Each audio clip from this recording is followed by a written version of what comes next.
Assalamualaikum warahmatullahi wabarakatuh. Berjumpa lagi dengan saya Fitra Satria Fajarkusuma dalam pertemuan mata kuliah interaksi manusia dan komputer. Terima kasih sudah hadir bersama dengan materi ini. Kita kali ini akan masuk dalam materi prinsip desain UI. Ya. Ini adalah lanjutan dari pertemuan sebelumnya. Ya.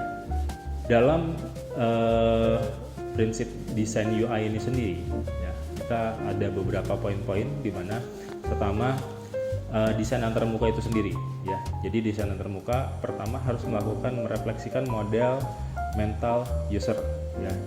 Jadi model mental user ini merefleksikan kombinasi pengalaman dunia real dan pengalaman dari software lain dan menggunakan komputer secara umum. Kemudian ada yang kedua, explicit dan implied action. Explicit action adalah kondisi yang jelas, ya, dalam memberikan petunjuk untuk manipulasi suatu objek. Implied action adalah kondisi yang hanya memberikan kesan visual untuk memanipulasi objek. Ya. Lalu ada desain antarmuka lanjutan di sini, ada direct manipulation. Ya. User mendapatkan dampak setelah melakukan suatu aksi. Ya, itu adalah satu keharusan, ya. Jadi ketika ada aksi harus ada dampaknya. Kemudian ada user control, desain user mengontrol dan menginisiasi aksi-aksi khusus yang dikhususkan untuk user tadi. Kemudian ada feedback dan communication seperti yang sudah dijelaskan sebelumnya, memberitakan user apa yang terjadi dari suatu aksi tadi dan apa konsekuensinya. Nah, lanjutan dari prinsip dasar antarmuka, kali ini kita ada yang namanya konsistensi, ya. Konsistensi adalah user dapat mentransfer pengetahuan kemampuan dari suatu aplikasi ke aplikasi lain. Jadi kemudahan dari seorang user untuk menggunakan suatu sistem baru tanpa dia harus selalu banyak belajar, karena dia bisa menggunakan secara konsisten ilmunya dari yang sebelumnya ke yang berikutnya. Kemudian what you see is what you get, ya. Jadi tidak ada perbedaan antara layar dengan hasil outputnya. Nah, hal ini mungkin sedikit berbeda pada warna RGB dan CMYK, ya. Jadi kalau untuk teori warna ketika mau cetak lebih dekat ke CMYK. Kemudian ada aesthetic integrity. Informasi yang diorganisasikan dengan baik dan konsisten dengan prinsip desain visual yang baik. Nah, selanjutnya kita masuk ke interface design, ya. Yang di situ mengikuti antarmuka program internal dan eksternal serta desain untuk antarmuka pengguna. Desain antarmuka internal dan eksternal diarahkan oleh informasi yang diperoleh dari model analisis.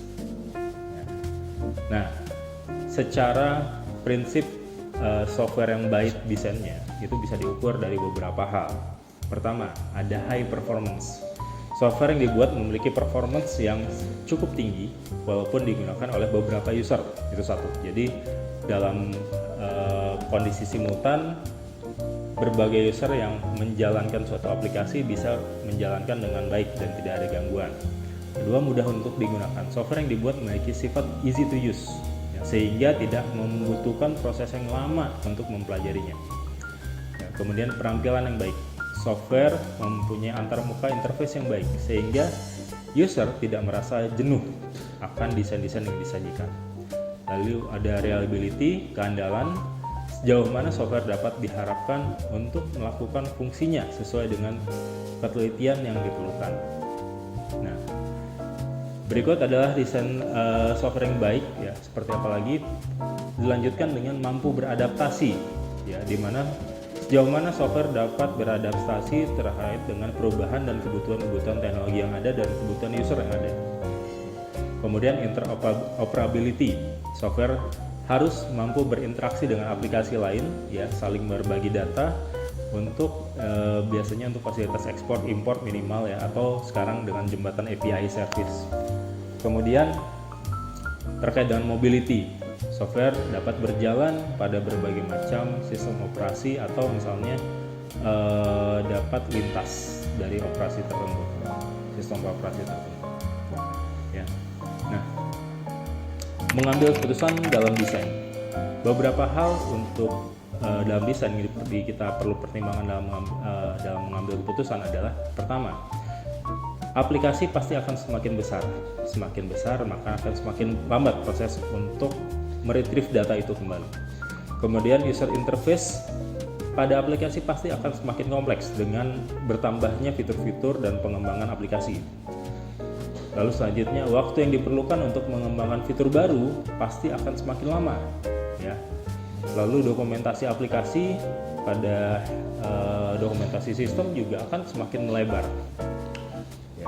Kemudian ada risiko adanya efek pada fitur yang sudah ada. Jadi ya, ketika dikembangkan suatu fitur yang baru, mungkin fitur yang lama akan berefek. Nah, ini harus dianalisis ya.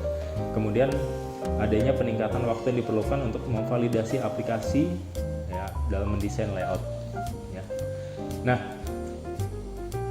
untuk itu perlu ada pendekatan-pendekatan khusus dalam mendesain sebuah prinsip dasar UI tadi.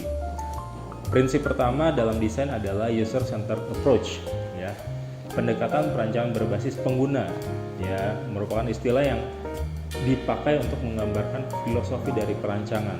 Konsepnya user menjadi pusat dalam pengembangan sistem dan tujuan sifat-sifat konteks dan lingkungan sistem semua didasarkan dari pengalaman pengguna. Jadi kita sangat memperhatikan siapa penggunanya.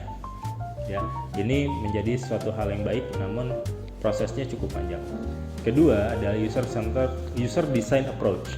Ya. Pendekatan perancangan interface yang dibuat oleh programmer untuk user, ya, di mana programmer membuat interface sebaik-baiknya, kemudian setelah jadi disampaikan kepada user. Nah, terkait dengan hal ini, user design approach itu seperti halnya prototyping, sehingga ketika programmer di sini adalah programmer yang sudah cukup punya pengalaman, di mana mereka menyampaikan sebuah desain yang berdasarkan pengalaman mereka untuk disampaikan ke kliennya, sehingga ketika kliennya setuju atau ada perubahan, mungkin di situ terjadi negosiasi. Ya. Sekian pertemuan 8 mengenai prinsip dasar UI. Semoga membantu untuk perkuliahan Anda dan pemahaman Anda tentunya. Terima kasih atas perhatiannya. Wassalamualaikum warahmatullahi wabarakatuh.